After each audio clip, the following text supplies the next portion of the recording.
Step one, when it comes to recording. This might seem really obvious, but you have to be really prepared. I often hear students tell me, I spent 5 hours recording a 30-second, excerpt. I spent 10 hours recording a 2-minute solo. Well, you probably were not prepared to record just yet. You have to be prepared in that every time you go to play it, you've already got it. You cannot expect to start recording and that second, third, by fourth, fifth take you will get it. It just doesn't work that way. And to be honest, and when it comes to professional recordings and when you do studio work, they'll go in, they'll do 2-3 takes, and oftentimes that first take is the best. So if you are ready, when you play, that first take has the most energy. It's the most present oftentimes. And by the third take, you're more careful, but it oftentimes loses an essence. I'm not saying that you cannot get a good third take. You absolutely can. Some people can get a good fourth, fifth take. I just really want to stress preparation. You want to be able to play something 3 times in a row without a mistake before you approach recording. Knowing your music really well. The next thing is you need to play in a good sounding room.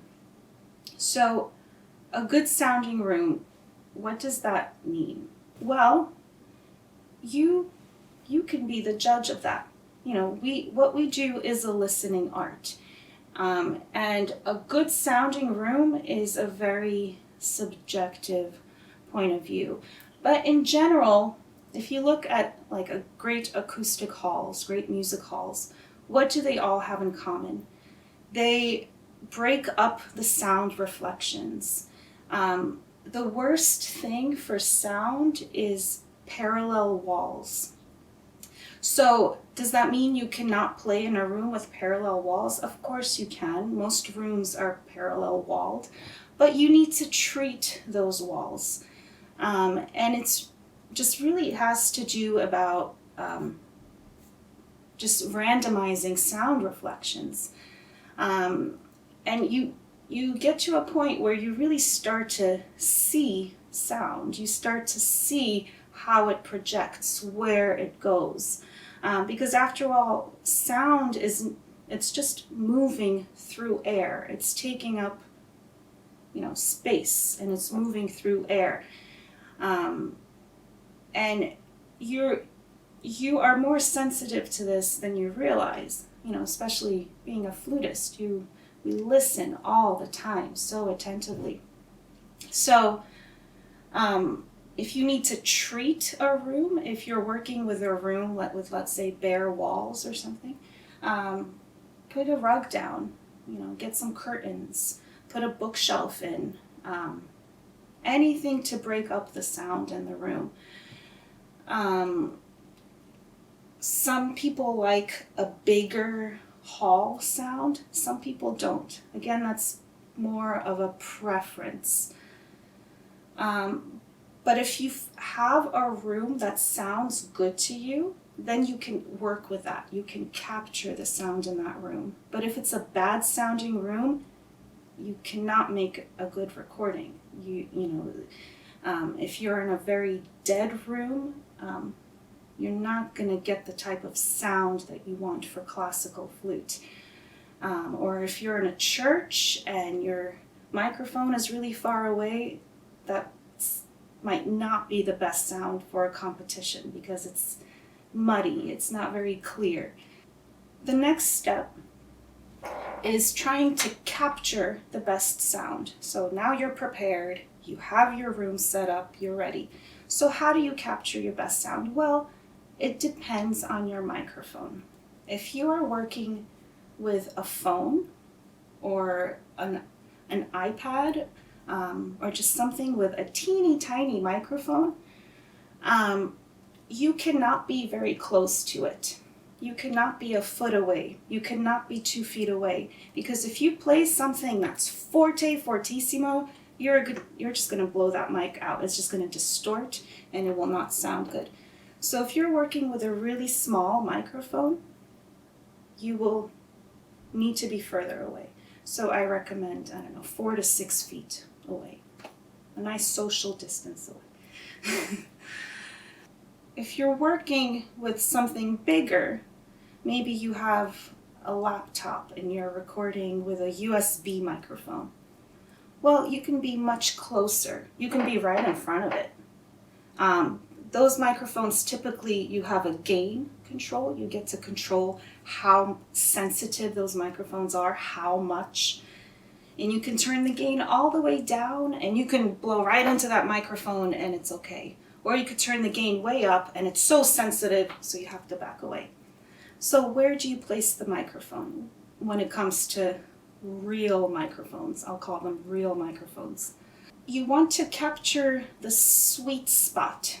So again, you want to see your sound. Where is the best sound? Is it right in front of your mouth where you're going, no, of course not. Nobody wants to hear the air. Nobody wants to hear the keys either. They want to hear the music. So it depends, it depends on your level and ability and how strong you're playing, but maybe a few feet in front. For myself, I would, again, probably put it 4 feet in front, 5 feet in front, because anything after that, I feel like my sound starts to dissipate. But maybe you want more of an audience type of sound. So that's a different kind of sound. So if you're recording for a competition or for an audition, you just want to capture your nice, clean performance, right? But this is not a recital type of performance unless you're going for that, because that's a different kind of sound. If you're recording a recital or if you're doing, a video for some kind of a release, or like more of a professional television CD quality type of sound, because then you probably want a stereo sound. So then we have to talk about stereo. But if you're just doing, you need to enter a recording for an ensemble, for a competition, whatever it is, just get the microphone, but not too close. Capture your best sound. That's all you need to, don't overthink it. If you want a true sound, so what do I mean by true sound? Well, I mean stereo. So if something that mimics a performance hall, so if you're on the stage and somebody's sitting in the audience, we have 2 ears. So we hear sound all around us and we can tell what we're hearing, where it's coming from. We can tell if it's a pleasant sound, if it's a dangerous sound. We interpret so much of what we hear. And when it comes to classical flute, it's very unique in that most recording, they don't want a natural, clean sound. Most recording is for production, and it's all for special effect. For example, you could be watching a movie and you'll have sound effects all over, all this stuff is happening, and the dialogue is right in the center, and it's so clear, and it's right in the middle, and you have this mono right in the center. But for flute, we want to capture our best, truest sound. So if you really want to take it up a notch, you might want to do a stereo recording. Some microphones, you can purchase a stereo microphone. It's just a stereo microphone. You plug it in and it gives you the stereo image. For example, my iPad Pro has a stereo microphone on the top. It gives me a nice stereo image. I'm on my iPad Pro right now, but I'm using this mono connection, so it's getting lost. But because I'm not playing right now, if I was playing flute, I would take this off and I would want you to hear my room. But I'm speaking and I want you to hear me clearly as I speak. So hopefully that's coming through. So stereo microphones. If you really want a nice pair of stereo microphones, you would want to buy a matched pair, the same two mics. And you would position them. There are a few stereo techniques, but you want to imitate the ears. So you would position them, if this was, let's say, 90 degrees, and then you would turn it this way. So one microphone faces this way, one microphone faces that way, just like your ears. 90 degrees or 120 degrees. That's my preference. 120 sounds a little bit more open. You could do an XY, where if you really are interested, you could just do a quick Google search, stereo microphone techniques. But a stereo recording might be very nice. But you have to find the sweet spot. If you are on a stage, you don't want to put the stereo pair all the way in the back of the hall, because that's what you're going to hear, the back of the hall. You have to try to really see how the sound travels. That will really help you. How to record. So let's say you have your phone or an iPad. Okay, you just record a video, or you can just record audio. Well, the video I think is pretty straightforward. You just use the camera. Just do the default settings, just record a camera, just put it a few feet in front of you. Let's say you just want a clean, just an audio file. You have to be really careful, because a lot of these recording apps are made for voice, so they will filter your sound. And it might be better for voice because it will clean it up in some ways, or they will, a lot of times what it does is it applies dynamic compression, which means it takes all the low dynamics, high dynamics, and it squishes them. Because when it comes to voice, people don't want to strain to hear it. So most of these filters, they just squish the dynamics. We don't want that for flute. In most cases, for competing, if we're sending in an audition tape, we want all dynamics. So we want the cleanest sound. I think one of the best tools out there right now is cleanfeed.com. Cleanfeed.com. It is excellent.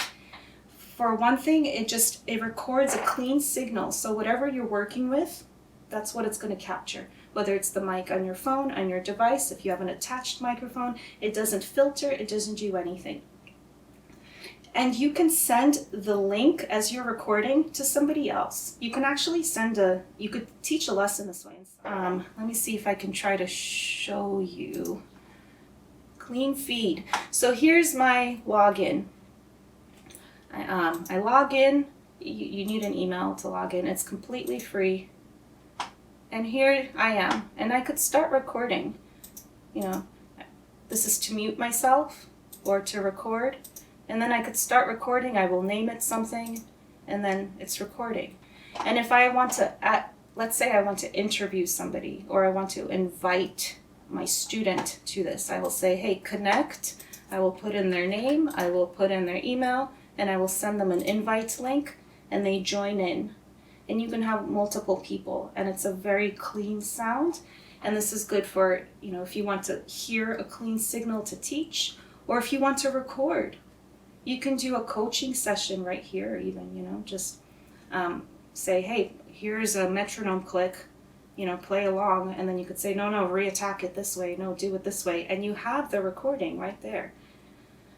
So Clean Feed, I think there's many different ways to use this. I highly recommend this. I really like the H4n recorders. I don't know if you've seen these. These are fantastic. It's just it's one solution for everything. You have the stereo pair of microphones, and on the top it says 90, or I could twist them or make it 120, which it has to do with the angle that I talked about earlier. You could have a 90-degree stereo pair or 120. So you get your stereo image. Or if you have a nicer pair of stereo microphones, you could plug them into here, which is what I typically do. So I have a stereo pair of these Rode NT5s. Rode is an Australian company. It's very nice. If you're on a budget and you want really high-end microphones, Rode is excellent. So I think the stereo pair is about $400 or $500. I think it's pretty comparable to the Neumann series.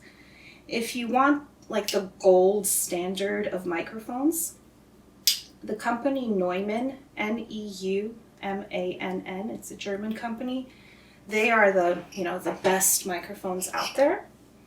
But they're all $1,500, $2,000, $4,000 a piece. So most of us cannot afford those, but you can look at their specs and then try to find something similar.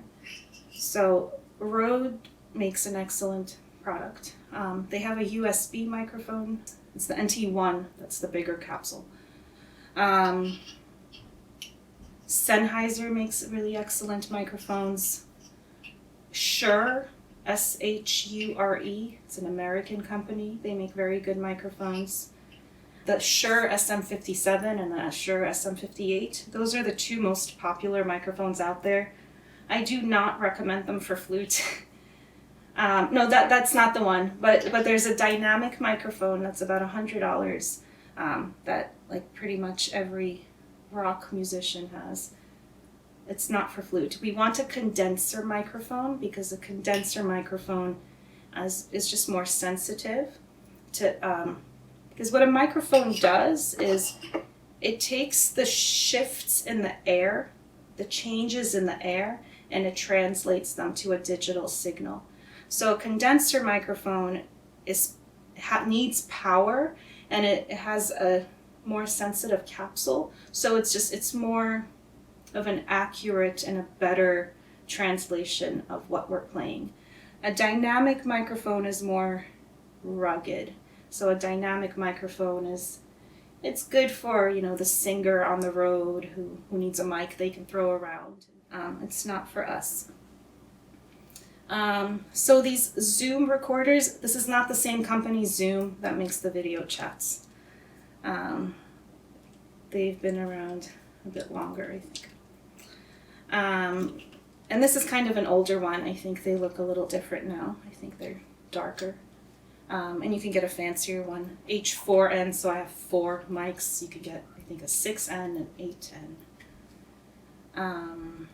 But these are nice.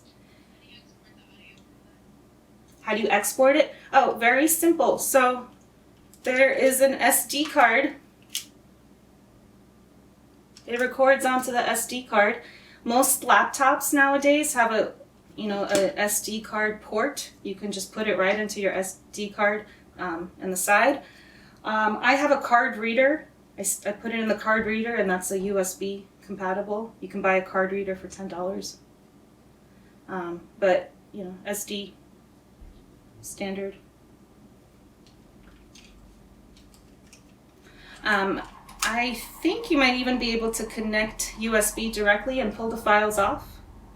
I've never tried that, but I think you might be able to do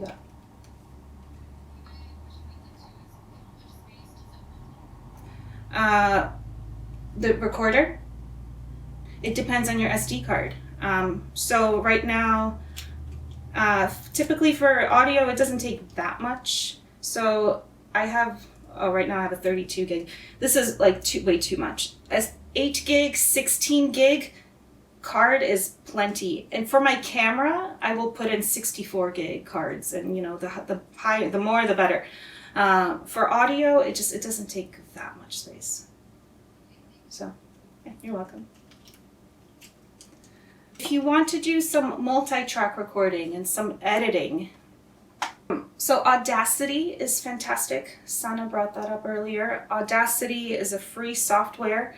It's a great way to get started. There are actually some really nice plugins in there that I still use.